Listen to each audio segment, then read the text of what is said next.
ጤና ይስጥልኝ የተወደዳችሁ ተከታታዮቻችን ምጣኔ ሀብታዊ እድገት ለማህበራዊ ዋስትናችን በማለት ተግቶ ከሚሰራው ገበያ ሚዲያ የጥቅምት 7 ቀን 2018 ዓመተ ምህረት የዕለቱን የምዕራፍ 1 የዜና ዘገባችንን ይዘንላችሁ ቀርበናል። የዜና ዘገባችንን ስፖንሰር ያደረገልን አጋራችን ደግሞ ሮሃ የፎሬክስ ቢሮ ነው። በዜና ዘገባችን ላይ የሮሃ ፎሬክስ ቢሮ የዕለቱን የምንዛሬ ተመን የምናሳውቃችሁ ይሆናል። በዜና ዘገቦቻችን ላይ የተመረጡ ምጣኔ ሀብታዊ ማህበራዊና ሌሎች ወቅታዊና አዳዲስ ጉዳዮችን አካተናል። እንድትከታተሉንም እንጋብዛችኋለን። በቅድሚያም አርዕስቶችን። የዶላር ምንዛሬ ዋጋ ላይ ከፍተኛ ጭማሪ መታየቱ ተገለጸ። ለመሆኑ አንድ የአሜሪካ ዶላር ስንት ገባ? የምንነግራችሁ መረጃችን ነው። የኢትዮጵያን የባህር በር ጥያቄ በተመለከተ ከህዝብ ተወካዮች ምክር ቤት አባላት የተሰማ መረጃ አለ። በዝርዝር የምንነግራችሁ ይሆናል። የኢትዮጵያ ብሔራዊ ባንክ ለአይኤምኤፍ ጥሪ ማቅረቡ ተገለጸ።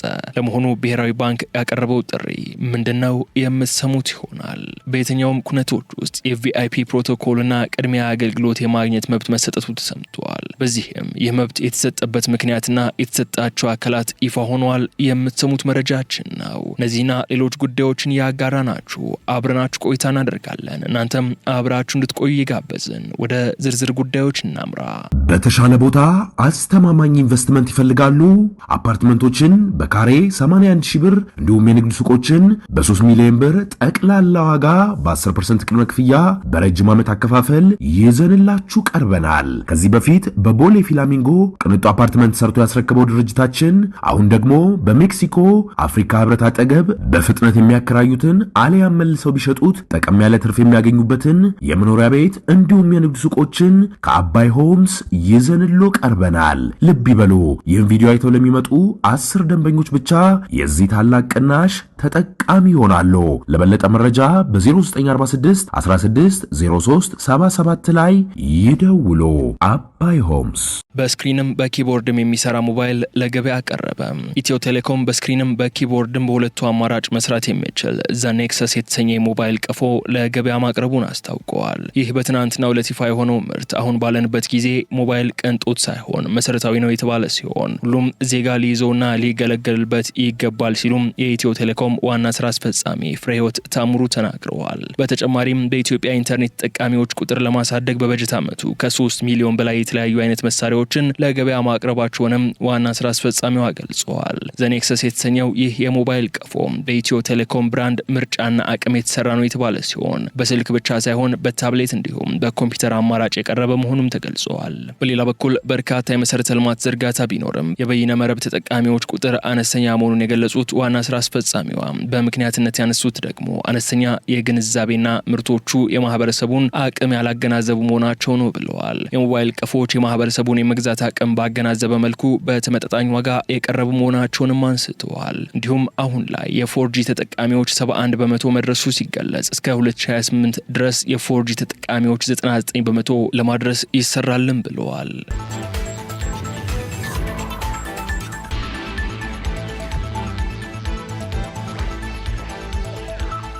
መንግስት የካንሰር መድኃኒቶችን ከፍተኛ ወጪ እንደሚሸፍን አስታወቀ። ጤና ሚኒስቴር መንግስት የካንሰር መድኃኒቶች አቅርቦት ላይ ያለውን ችግር ለማቃለልና ተደራሽነቱን ለማሳደግ ከጠቅላላ ወጪው 63 በመቶ ያህሉን እየሸፈነ እንደሚገኝ አስታውቋል። በዚህም የኬሞቴራፒ መድኃኒት እጅግ ውድ ከመሆኑ ባሻገር የሚከሰት እጥረትን ለመከላከል መንግስት ከፍተኛውን ወጪ በመሸፈን አገልግሎቱ በድጎማ እንዲቀርብ የማድረግ ስራ እየሰራ ይገኛል ሲሉም በጤና ሚኒስቴር የበሽታዎች መከላከልና መቆጣጠር መሪ ስራ አስፈጻሚ ዶክተር ህይወት ሰለሞን ተናግረዋል። መሪ ስራ አስፈጻሚው አክለውም የካንሰር ሕክምና ሰጪ ማዕከላትን በማስፋት ታካሚዎች ለወረፋና መሰል ችግሮች እንዳይጋለጡ ሰፊ ስራዎች እየተሰሩ ስለመሆኑ ተናግረዋል። በተጨማሪም አንድ ብቻ የነበረውን የጨረር ሕክምና ማዕከላት ቁጥር ወደ 5 ከፍ መደረጉም የተገለጸ ሲሆን 2 ተጨማሪ የካንሰር ጨረር ሕክምና ማዕከላትም በሂደት ላይ ናቸው ተብለዋል።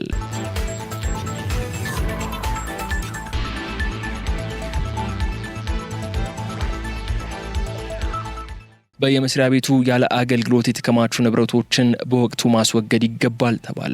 የአዲስ አበባ ከተማ የመንግስት ንብረት አስተዳደር ባለስልጣን ኤሌክትሮኒክስና ፈርኒቸሮችን በመጠገን ከ187 ሚሊዮን ብር በላይ ከብክነት ማዳኑን አስታውቀዋል። ባለስልጣኑ ባለፈው የ2017 በጀት ዓመት ከ5000 በላይ ፈርኒቸሮችንና ከ6000 በላይ የኤሌክትሮኒክስ መገልገያዎችን ጠግኖ ወደ አገልግሎት መመለሱን ማክሎ ገልጿል። በዚህም ያለ አገልግሎት የተከማቹ ንብረቶች በወቅቱ በማስወገድና በመጠገን ብክነትን መከላከል ያስፈልጋል ሲሉ የባለስልጣን መስሪያ ቤቱ የንብረት ዘርፍ ምክትል ስራ አስኪያጅ ወይዘሮ ፀሐይ መንግስቱ ተናግረዋል። ኃላፊዋ ለ2018 በጀት ዓመትም ተጠግነው አገልግሎት መስጠት የሚችሉ ንብረቶች በኮሌጅ፣ በሆስፒታል፣ በጤና ጣቢያ፣ በትምህርት ቤት፣ በወረዳና ክፍለ ከተማ የመለየት ስራ ጨርሰናል ማለታቸውም ሸገር ዘግበዋል።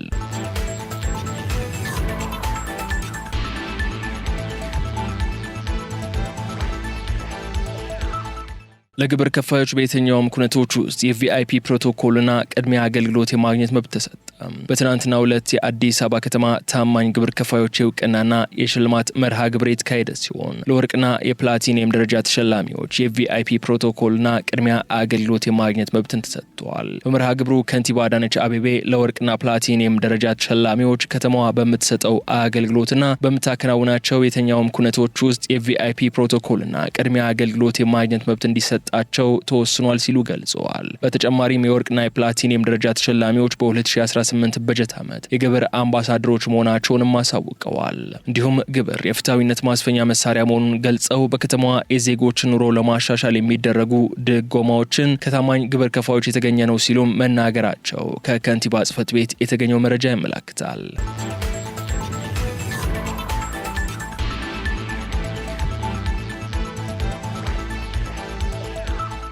የኢትዮጵያ ብሔራዊ ባንክ ለአይኤምኤፍ ጥሪ አቀረበ። የብሔራዊ ባንክ ገዢ ዶክተር ኢዮብ ተካልኝ የአይኤምኤፍ ኮታ ማሻሻያ እንዲፋጠን ጥሪ ማቅረባቸው ተገልጿል። ዶክተር ኢዮብ ከአይኤምኤፍና ዓለም ባንክ ዓመታዊ ስብሰባዎች ጎን ለጎን በዋሽንግተን ዲሲ በተካሄደው የአፍሪካ ግሩፕ 3 ቀጣይነት ስምምነት ስብሰባ ላይ ንግግርን አድርገዋል። በመሆኑም በአይኤምኤፍ ኮታ ላይ የተደረገው የ50 በመቶ ጭማሪ ለዓለም አቀፍ ፋይናንሻል ሴፍትኔት መጠናከርና ለአባል ሀገራት የሀብት ተደራሽነትን ለማረጋገጥ የሚረዳ አዎንታዊ እርምጃ መሆኑን በመገንዘብ የኢትዮጵያ ብሔራዊ ባንክ የተወሰደውን እርምጃ እንደሚቀበልም ገልጸዋል። ይህ እርምጃ በአሁኑ ወቅት ያለውን የዓለም ኢኮኖሚ ገጽታ በተሻለ መልኩ ከሚያንጸባርቅ ወቅታዊና ፍትሐዊ የኮታ ማስተካከያ ጋር ማጣጣም አስፈላጊ መሆኑንም አስረድተዋል። ዶክተር ኢዮብ አክሎም የኮታ ጭማሪውና ፈጣን አተገባበሩ ተቀባይነት ያለው መሆኑን ገልጸው የኮታ ማስተካከያ አጣዳፊነት ግን እጅግ ከፍ ያለ ትኩረት ሊሰጠው እንደሚገባ ገልጸዋል። በተጨማሪም የታዳጊ አባል ሀገራት የኮታ ድርሻን መጠበቅ ላይ እየታየ ያለው ስምምነት በማድነቅ አሁን ባለው ማዕቀፍ ውስጥ ታዳጊ ሀገራት ያላቸውን ዝቅተኛ ውክልና መፍታት አስፈላጊ መሆኑን ዶክተር ኢዮብ አጽንኦት ሰጥተዋል።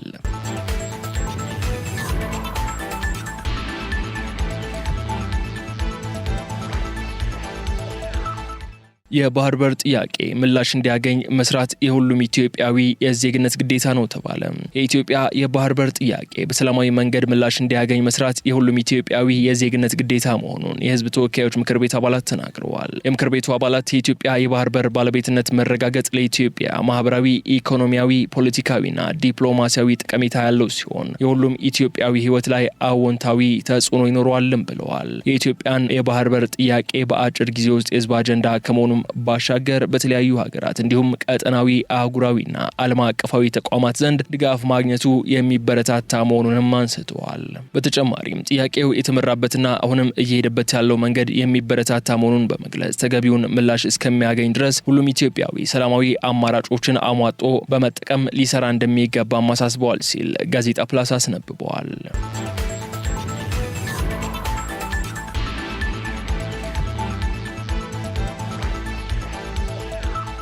የዶላር ምንዛሬ ዋጋ ላይ ከፍተኛ ጭማሪ መታየቱ ተገለጸ።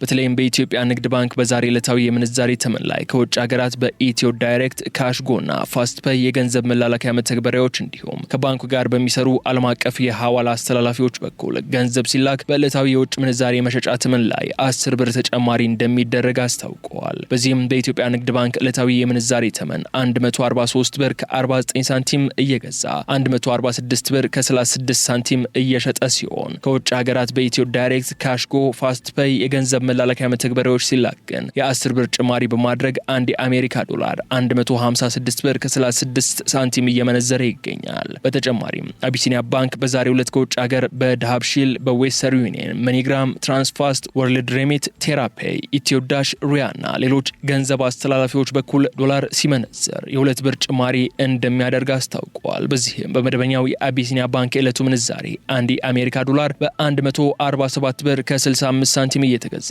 በ150 ብር ከ60 ሳንቲም የሚመነዘር ሲሆን ከውጭ ሀገራት በገንዘብ አስተላላፊዎች ሲላክ ደግሞ በ152 ብር ከ60 ሳንቲም ብር እየገዛ ይገኛል። በተመሳይ አዋሽ ባንክ በመደበኛው ዕለታዊ የምንዛሬ ዋጋ አንድ የአሜሪካ ዶላርን በ145 ብር ከ90 ሳንቲም እየገዛ በ148 ብር ከ82 ሳንቲም የሚሸጥ ሲሆን ከውጭ ሀገር በኋላ አስተላላፊ ወኪሎች በኩል የተላከን ዶላር ሲመነዘር ደግሞ ከመደበኛው ምንዛሬ በተጨማሪ 9 ብር በመጨመር በ157 ብር ከ82 ሳንቲም እየገዛ መሆኑን ገልጿል። በሌላ በኩል የሮሃ ፎሬክስ ቢሮ በበኩሉ አንዱን የአሜሪካ ዶላር በ164 ብር ከ49 ሳንቲም በመግዛት 167 ብር ከ78 ሳንቲም እየሸጠ መሆኑ በዛሬው የውጭ ምንዛሬ ተመን መረጃው አስታውቀዋል።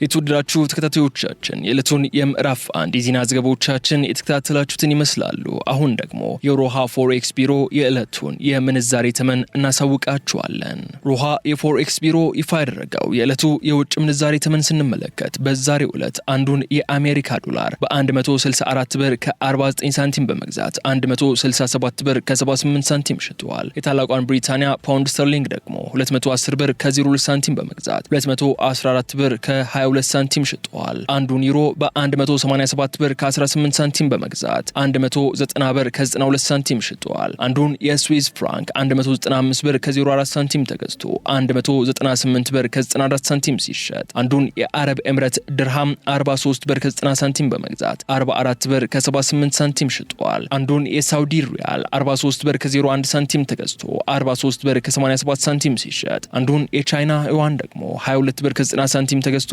23 ብር ከ36 ሳንቲም መሸጡን ሮሃ የፎሬክስ ቢሮ ይፋ ያደረገው የዕለቱ የውጭ ምንዛሬ ተመን ያሳያል።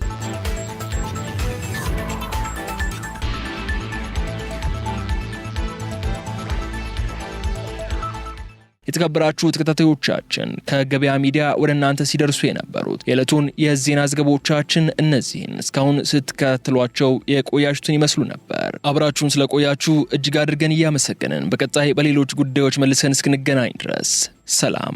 በተሻለ ቦታ አስተማማኝ ኢንቨስትመንት ይፈልጋሉ?